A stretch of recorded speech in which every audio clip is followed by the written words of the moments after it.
kahapon, I was playing badminton.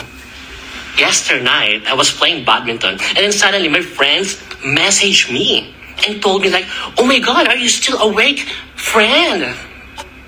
Because the ex-girlfriend of Anthony Jennings just posted a lot of story credits. So I was like, so I stopped playing badminton, And I was like, okay, I'm gonna check this out. So when I stopped playing badminton, I went to my Instagram account and then suddenly, oh my God, it's straight English with proper grammar. And I was like, OMG, what kind of chismis is this? I'm not used to this chismis. Like, straight English with proper wordings, with proper grammar, with proper punctuation. What the heck? Eto na pointers. Number 1, alam ba ni Rico ang lahat? Hindi!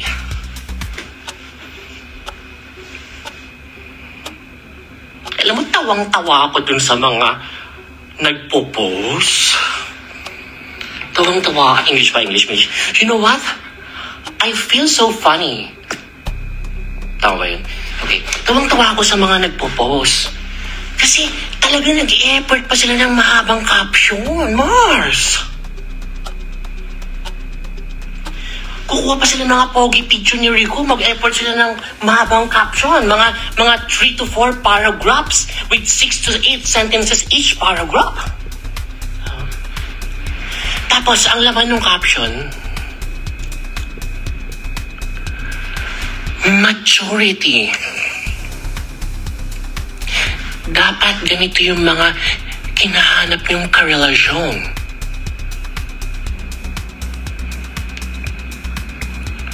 Yung matured na lalaki.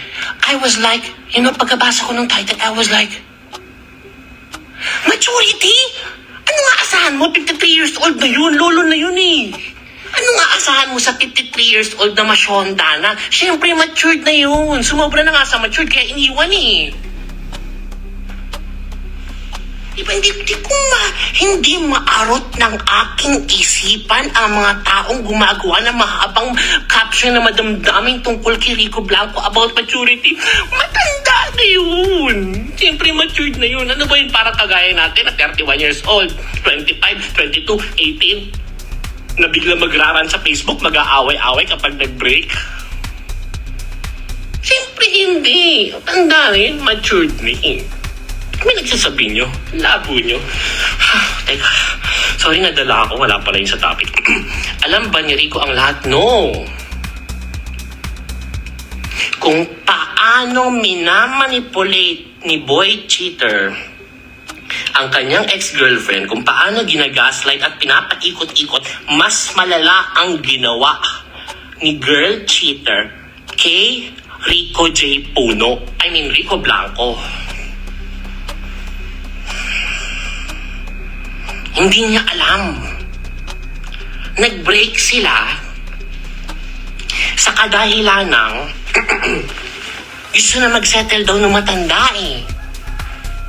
O sa bottom line, about ito sa pag-settle down kasi nga matanda na. Tapos, ending, umatras si Girl lalo. Pag-atras. Ginamit niya itong opportunity para maka-exit. 3 years exit na siya.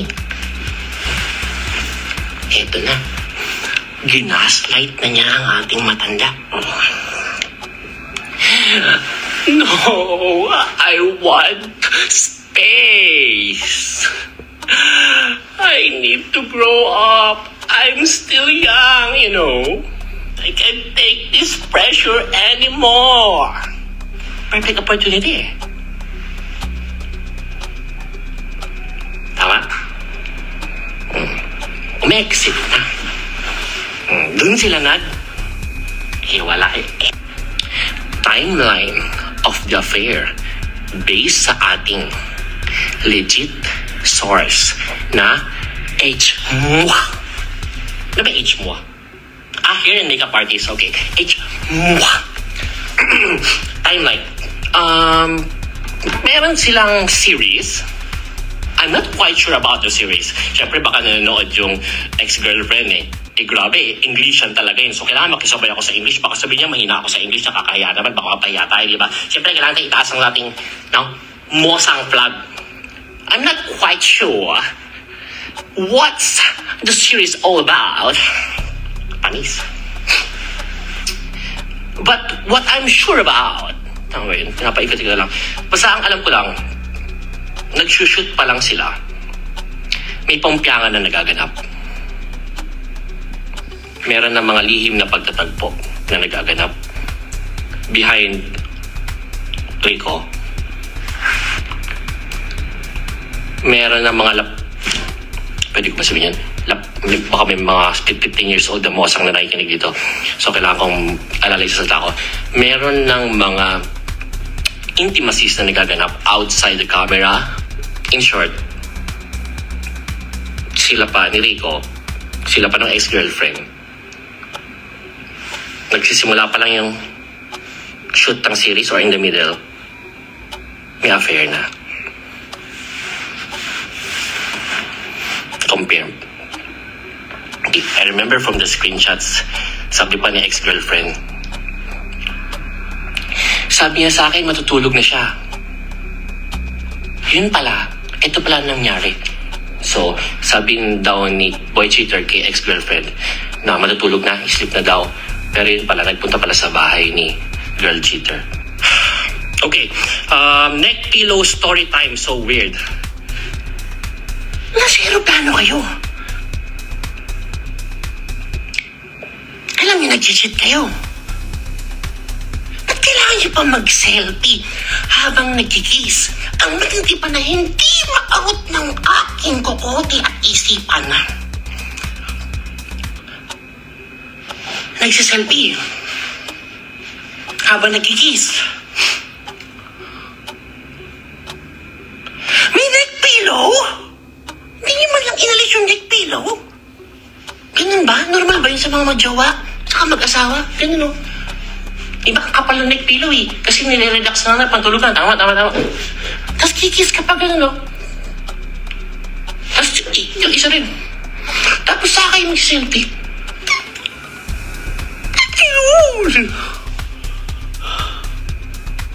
Yun yung una kong napansin eh.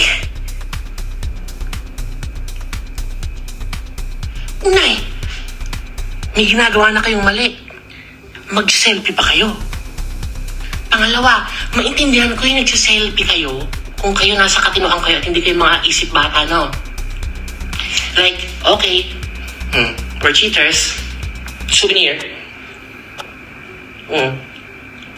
Smile. Smile. Tama? Oh, tago mo ngayon. O, ilagay mo sa vault, hidden folder. Password na pa, hindi ito makita ng iklaro.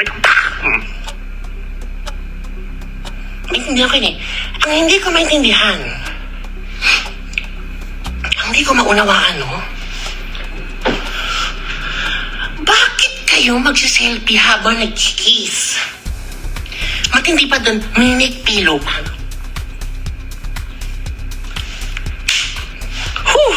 Ewan ko.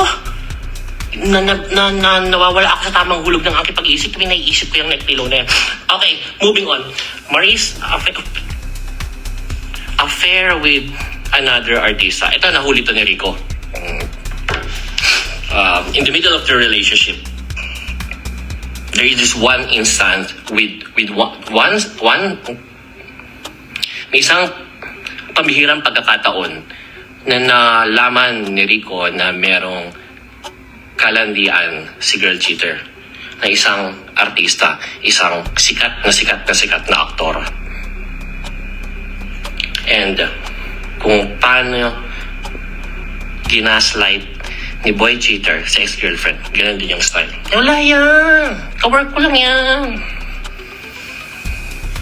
Pero pinalampas. Strike one. So ngayon, nung napapansin na ni Mashonda na okay, here we go again, pangalawa na naman to, so parang let go na lang. Alam ko na mangyari dito. So bottom line, hindi alam ni Rico about sa affair kay boy cheater. kung paano tayo na-update na ex-girlfriend recently is kasabay rin siyang na-update. So, it's very hurtful for him. And at the same time, parang rin siya nakalaya. Parang, jackpot, alaya ako sa babaeng to. Sarap din yan sa feeling. Okay. Okay, ito. Affair with 2 other women. Nung sumikat na si Boy Cheater, ito nakausap ko talaga yung dalawang babae. Meron siyang 2 ginawa, meron siyang 2 chiniks, meron siyang 2 binengbeng. Na 2 pribadong babae or mga sexy models on Instagram, something like that, pero hindi mga artista. Habang jowa pa yung sex-girlfriend at habang kalandian niya si girl cheater. So, in short, 4 pinagsabay-sabay niya. Di nyo ngayon may gets kung bakit nanginginig yung, di nyo ngayon magigets kung bakit hindi nga dinilit yung mga conversation.